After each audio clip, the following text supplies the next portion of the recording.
with their imalas to asi ibisigan na to gagule.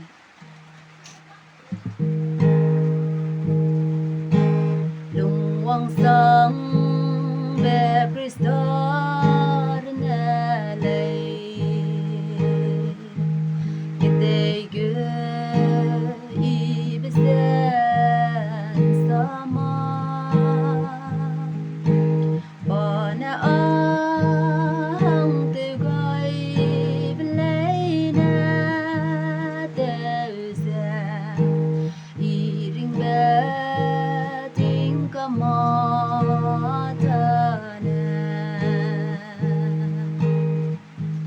itu asal daerah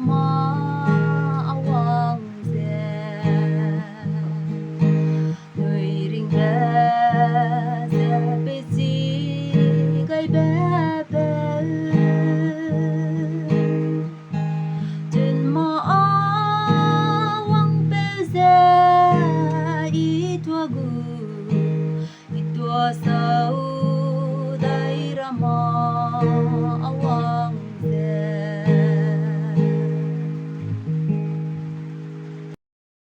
with their imalas to asi ibisigan na to gagule.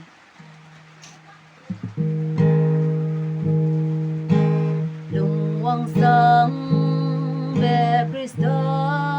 runne kite gu ibisen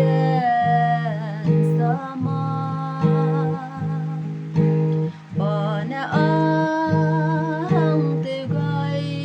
belay na teusa iring beting kamatana